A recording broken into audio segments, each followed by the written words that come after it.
चलिए friends start करते हैं वर्ड प्रॉब्लम जो लॉन्ग क्वेश्चन है चैप्टर 9 एप्लीकेशन ऑफ ट्रिग्नोमेट्री के। तो अगर आपने फर्स्ट वीडियो नहीं देखा तो आप उसे ज़रूर देख लीजिएगा। उसमें मैंने सारे कॉन्सेप्ट बताए हैं कि कैसे हम क्वेश्चंस को अप्रोच करेंगे और इम्पॉर्टेंट एमसीक्यू जो पेपर में आपके आ सकते हैं। तो चलिए स्टार्ट करते हैं लॉन्ग क्वेश्चन। फर्स्ट क्वेश्चन देखिए, a tree breaks due to a storm and the broken part of the tree bends so that the top of the tree touches the ground making an angle 30 degree with the ground। तो जब भी आप एक question पढ़ें तो पहले ना आप एक डायग्राम सेट कर लीजिएगा माइंड में, उससे पहले बनाने की कोशिश कीजिएगा, उसके बाद आपको काफ़ी इजी लगेगा। देखिए पहले एक ट्री है तो मैंने एक ट्री बना दिया, पहले ये मैंने ट्री बना दिया। हमेशा आप लाइन वाइज पढ़ते जाइए और डायग्राम बनाते जाइए, पूरा एक बार में मत पढ़िए क्योंकि कुछ समझ तो आएगा नहीं ऐसे। तो देखिए मैंने ट्री बना दिया ए बी, तो मैं साथ साथ लिखता जाऊंगा, let the height of tree be, क्या मानेंगे हम हाइट को, कुछ भी मान सकते हैं, हम मान लेते हैं ए, मान लेते हैं ए, ठीक है, ए मीटर। तो बोल रहा है कि स्टॉर्म के कारण कुछ हिस्सा बैंड हो गया, टूट गया और वो ग्राउंड पे टच होने लग गया। तो स्टॉर्म के कारण कुछ हिस्सा जो टूट गया पेड़ का, तो ये हिस्सा मान लेते टूट गया। Let A C be the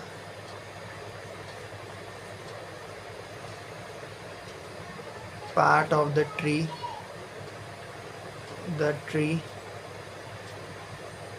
which is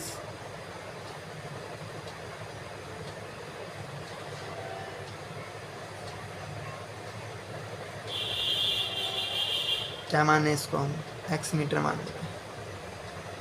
इसको ना भी आप कुछ मानो नहीं, let the height of the tree be A B मान, ऐसे A B, let the height of the tree be A B, ठीक है। हाइट पूरी को मान लिया मैंने ए बी और लेट कर लिया ए सी जो पार्ट टूटा है, ठीक है। तो ये पार्ट टूट के क्या हो गया, नीचे को गिर गया। तो ये क्या हो गया, नीचे को गिर गया पार्ट। जैसे ट्री होता है, जो ट्री है, सपोज कीजिए मेरा हाथ ट्री है और सपोज कीजिए यहाँ से टूट गया है, तो ये क्या हो गया, नीचे गिर गया है हिस्सा, ऐसे हो गया है, टूट गया। तो ये जो हाइट थी अभी टूट गई, अभी नीचे को गिर गया। तो सेम ये ट्री था और ये टूट गया हिस्सा, तो ये जो हिस्सा था वो नीचे गिर गया।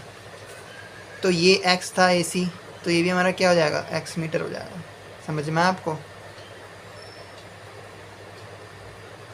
समझ में आपको, ये हिस्सा और ये हिस्सा का इक्वल है क्योंकि यही हिस्सा तो टूट के नीचे को गिरा है। हैंस सी डी बराबर कितना हो जाएगा, एक्स मीटर हो जाएगा। तो होप आपको समझ में आ रहा होगा। मीटर लिख लेते नहीं तो कन्फ्यूजन हो जाएगी, ठीक है। ये जो हिस्सा था यही टूट के नीचे को गिरा है, तो ये और ये हिस्सा तो बराबर ही होगा। समझ में आ गया। तो हमने बी सी को भी कुछ नाम दे देते, तो बी सी को मान लेता हूँ मैं एच, मान लेता हूँ H metre. Let B C बराबर एच मीटर। तो हाइट ऑफ द ट्री कितनी हो जाएगी, total height of the tree क्या है, ट्री क्या है,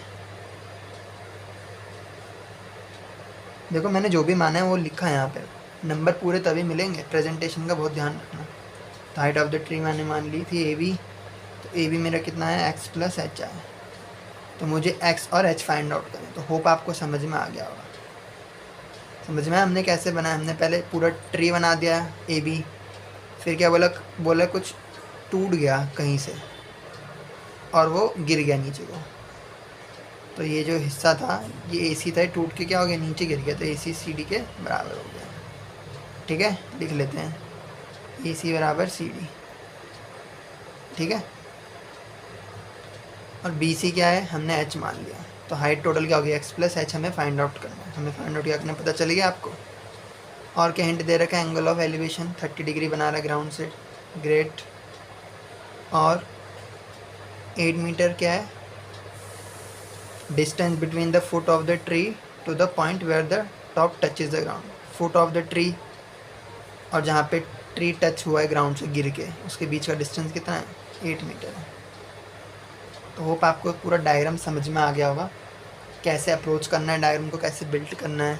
मैंने आपको एक पूरी अप्रोच बताई है, आप इसी तरीके से बनाएंगे तो आपको पूरे चैप्टर में कहीं दिक्कत नहीं आएगी।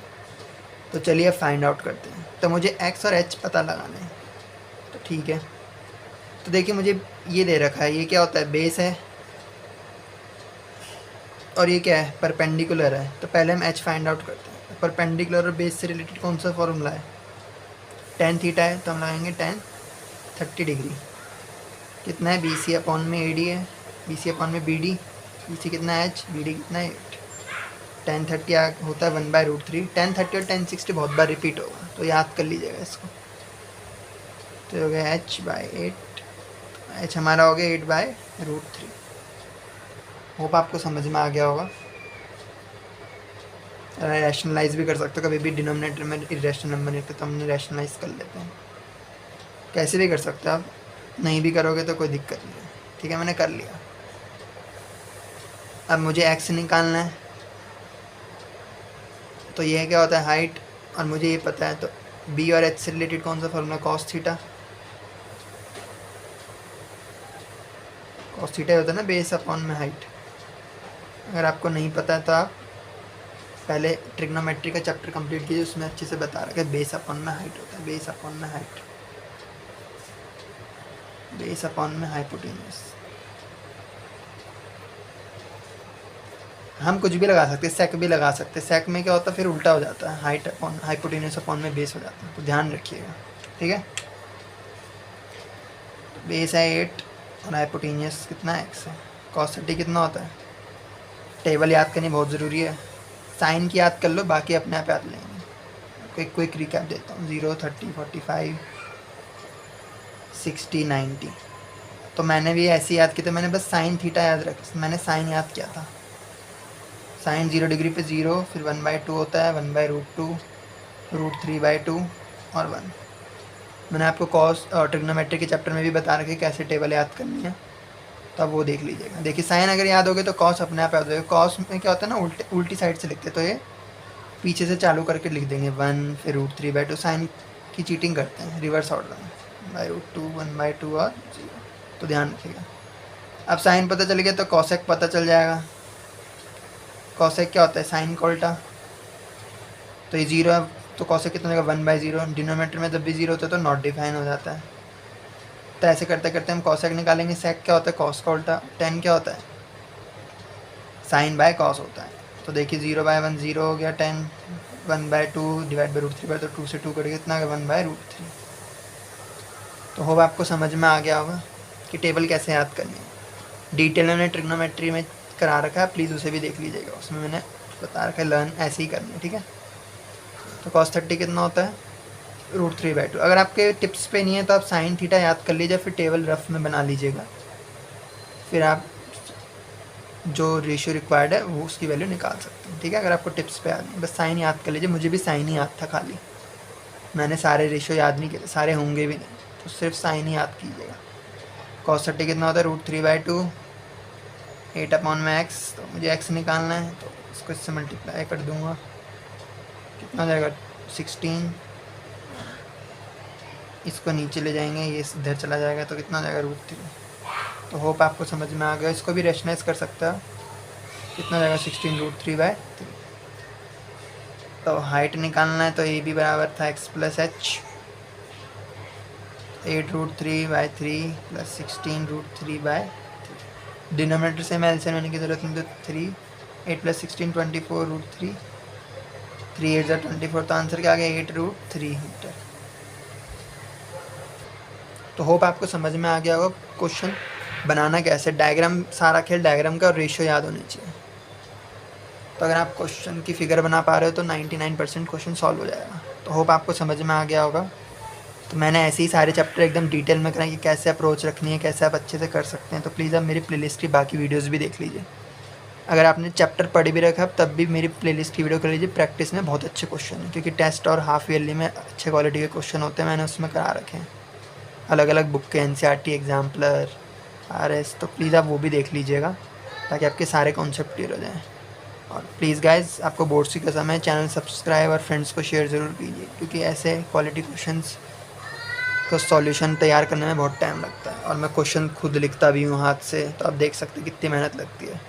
अभी मेरे पे वो टूल्स नहीं है कि मैं क्वेश्चन शो कर सकूँ जैसे बाकी चैनल्स में होता है। तो अगर आप शेयर करके सब्सक्राइब करेंगे तो मुझे ऐसी सपोर्ट मिलेगा, तो एक दिन वो भी पॉसिबल हो जाएगा।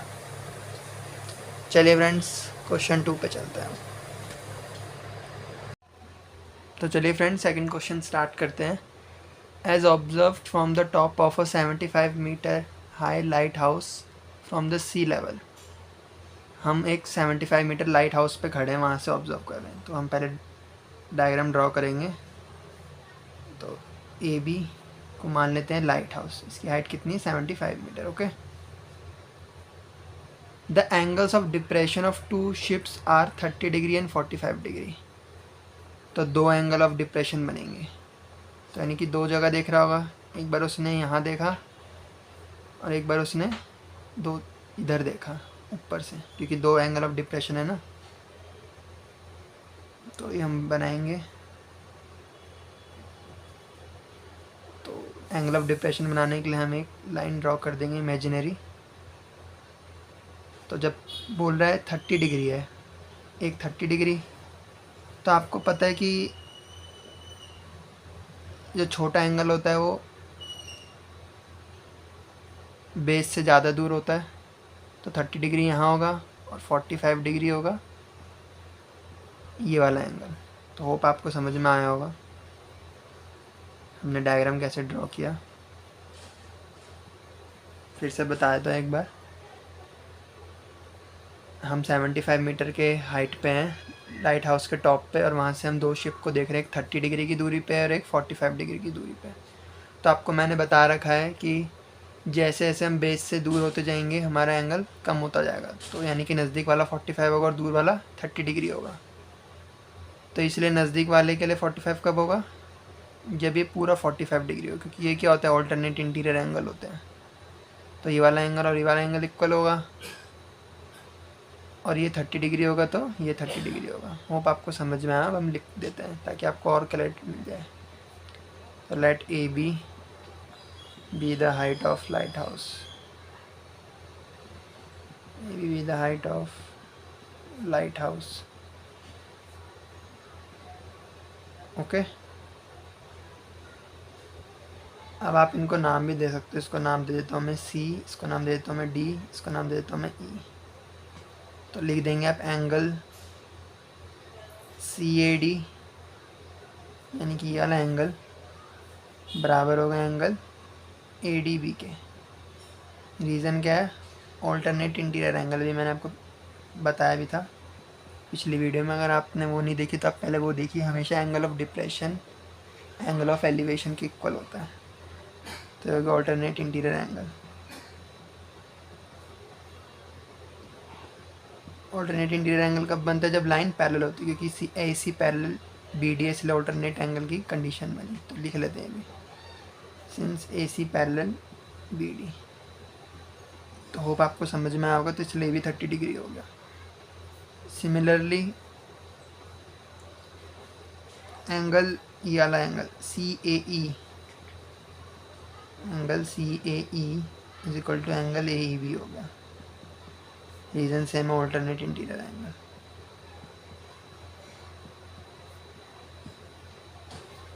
तो होप आपको समझ में आया होगा 30 और 45 कैसा है। मैंने आपको पिछली वीडियो में क्वेश्चन भी कराया था जिसमें मैंने बताया था कि जैसे जैसे हम नज़दीक आते जाएंगे तो हमारा एंगल ऑफ एलिवेशन क्या होता है? इंक्रीज़ होता जाता है। मैंने MCQ में कराया था। अगर आपने वो वीडियो नहीं देखी तो वो देखिए, उसमें मैंने डिटेल में बता रखा है।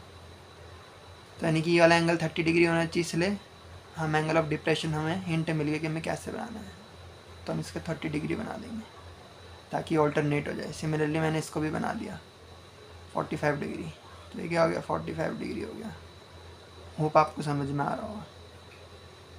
तो अब कुछ नहीं करेंगे, अब बस ट्रिग्नोमेट्री का फॉर्मूला लगा देंगे। परपेंडिकुलर गिवन है, हमें क्या निकालना है? Find the distance between two sides of ship. हमें DE फाइंड आउट करना है।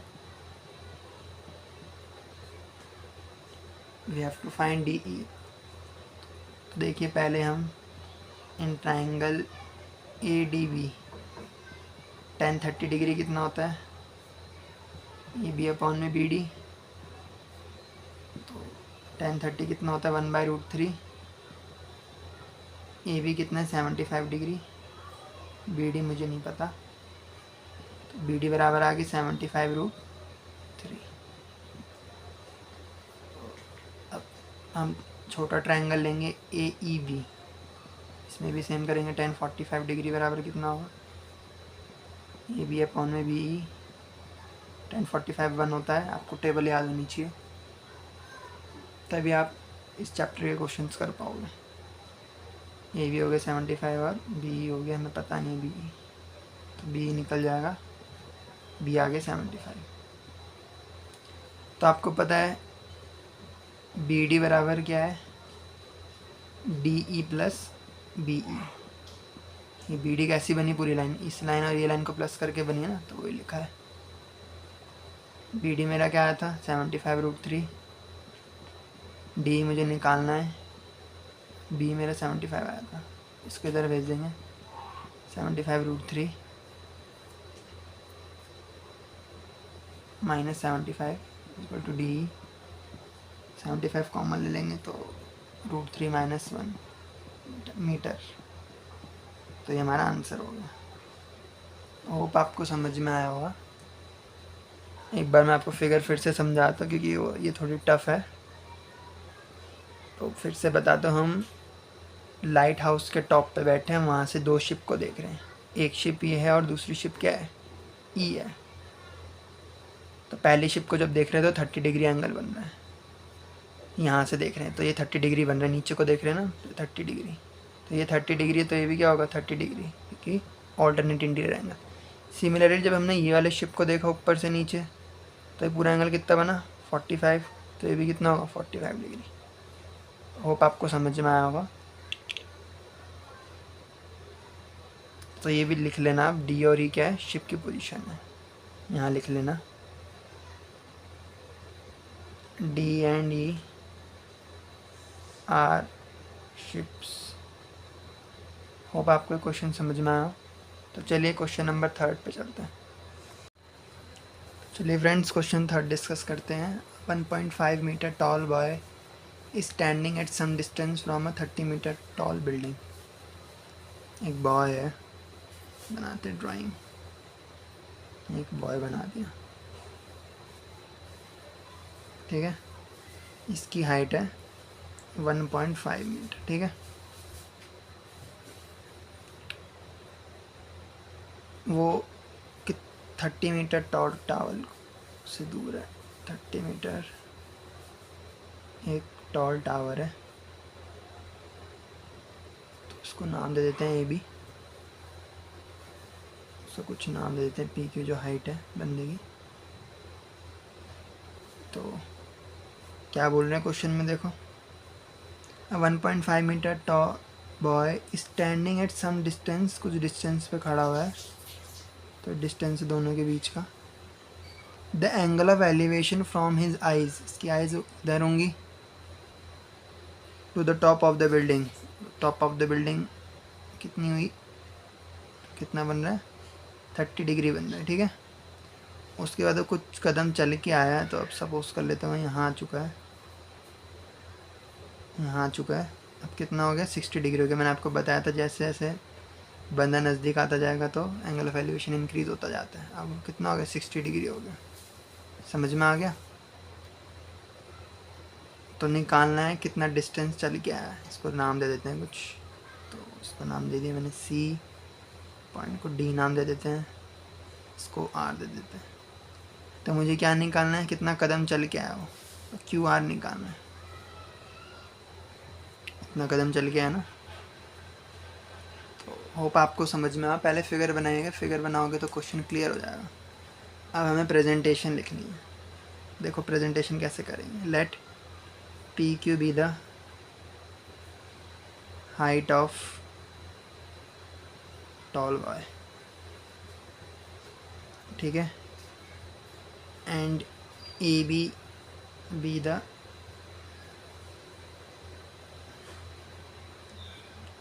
Height of a tower.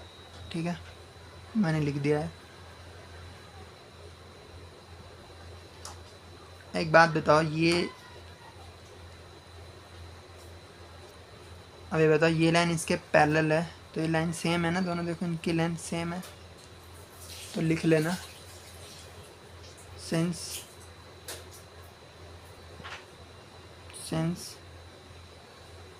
P Q parallel B C, therefore P Q बराबर बी सी हो गया। तो बी सी कितना है, 1.5 मीटर बी सी भी हो गया। तो इतना तो हमारा 1.5 आ चुका है। तो जो हमारा बचा हुआ ए सी वो कितना होगा, 28.5। होप आपको समझ में आया होगा। देयरफॉर ए सी मेरा कैसे निकला, A B minus B C कर दिया मैंने। 30 में से 1.5 माइनस कर देंगे तो 28.5 मीटर आ गया हमारा ए सी।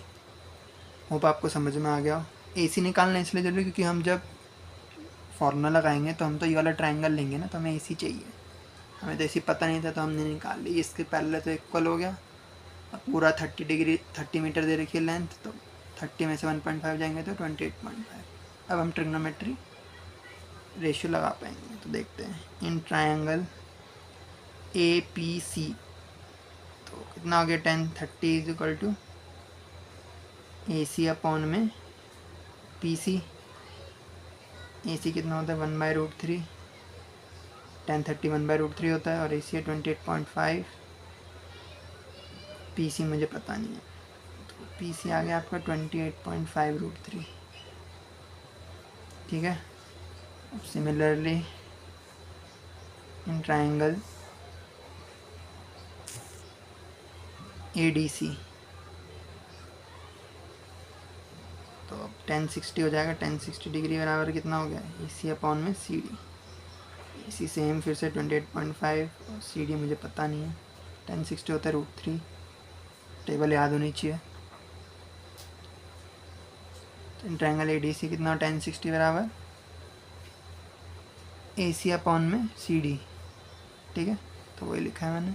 ए सी 28.5 तो सी डी पता नहीं है, तो 28.5 बराबर सी डी।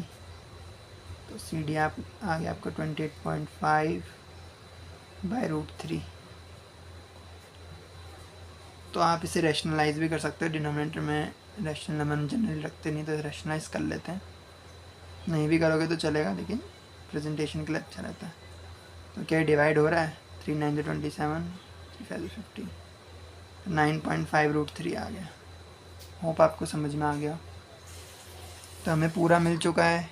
पी सी हमारा कितना आया था, 28.5√3, और पी डी कितना आया था, तो पी सी हमारा कितना आ गया था 28.5√3, और सी डी हमारा कितना आ गया 9.5√3। तो मैं क्या पी डी निकाल सकता हूँ, हाँ निकाल दूंगा। इस पूरे में से ये माइनस कर दूंगा तो मेरा पी डी आ जाएगा। तो देखिए, तो पी डी हमारा कितना आ जाएगा, माइनस कर देंगे तो 28.5√3 माइनस 9.5√3 टू पी डी, तो कितना आ गया 19√3 पी डी आ गया।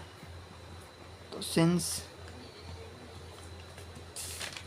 देखो पी डी और क्यू आर पैरेलल है तो ये भी इक्वल हो गया। तो P D is equal to Q R, तो क्यू आर भी हमारा कितना आ गया 19√3, और वही निकालना था। समझ में आ गया, इसलिए हमारा आंसर भी हो गया। Since P D parallel Q R, therefore Q R is equal to 19√3, और आपका ये आंसर। होप आपको समझ में आ गया होगा। तो अगर फिगर बना दो तो ट्रायंगल लिंक करके आराम से बन जाएगा। अच्छा क्वेश्चन था ये भी। तो होप आपको समझ में आ गया होगा। तो इसमें कैच क्या था, एक कैच ये था, हाइट ऑफ द पर्सन बनाना है हमें 1.5, वो मूव कर रहा है इधर को। तो मैंने आपको बताया था जैसे जैसे हम नज़दीक जाएंगे एंगल ऑफ एलिवेशन इंक्रीज़ होगा। तो 60 डिग्री हो गया। हमें एसी नहीं पता था तो हमने क्या किया, ये इसके पैरेलल तो ये भी 1.5, टोटल में से माइनस किया था 28.5। फिर दोनों ट्रायंगल में ट्रिग्नोमेट्री लगा दी, इसमें और इसमें। फिर हमें पी सी और सी डी मिल गया। तो पी सी में से सी डी माइनस करके ये आ गया, और ये बराबर था, इसलिए क्यू आर भी आ गया। होप आपको समझ में आ रहा हो। तो चलिए क्वेश्चन 4 की तरफ चलते हैं। सो चलिए फ्रेंड्स, क्वेश्चन नंबर 5 देखते हैं। A statue 1.6 metre tall stands on the top of a pedestal. एक स्टैचू है, तो स्टैचू को बनाते हैं हम। एक स्टैचू है, ठीक है, ए बी, एक स्टैचू है। ये किस पे बेस्ड है, किसके ऊपर है? एक पेडेस्टल के ऊपर है। तो बनेगा एक पेडेस्टल। होता नहीं है, जैसे मान लो ये कोई स्टैचू है किसी इंसान का, तो ये किसी पत्थर के ऊपर बना रहता है, तो इसे ही पेडेस्टल कहते हैं। समझ गए पेडेस्टल क्या होता है? तो यहाँ पे पेडेस्टल क्या है? बी डी, ठीक है। अब 1.6 मीटर का है, तो 1.6 मीटर लिख लेते हैं। The angle of elevation of the top of the statue is 60 degree.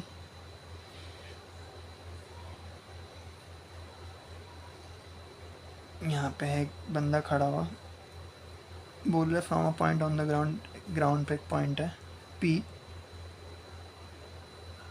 तो कितना एंगल है? 60 डिग्री बना रहा है। किस पे? Top of the statue. तो टॉप ऑफ द स्टैचू ही है, इसे ज्वाइन कर देंगे, तो ये हो गया 60 डिग्री, ठीक है। And from the same point, इसी सेम पॉइंट पे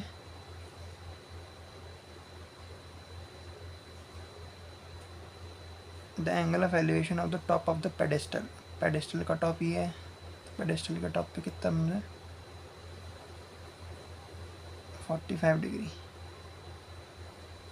ठीक है।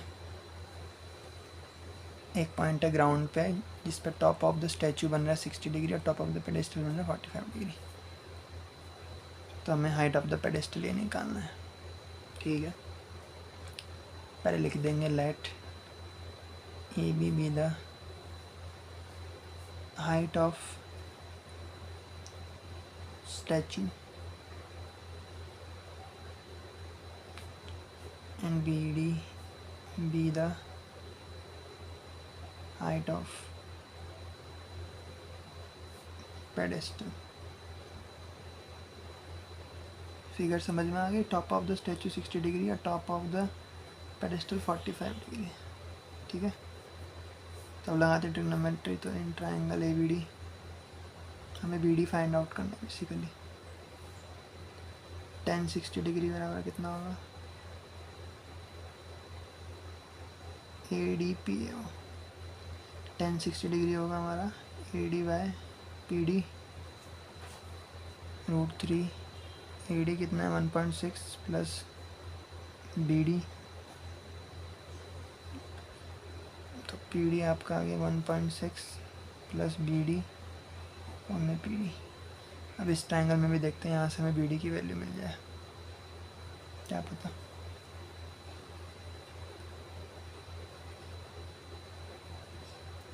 यहाँ पे √3 आएगा, क्रॉस मल्टीप्लाई हो गया, नीचे चला गया।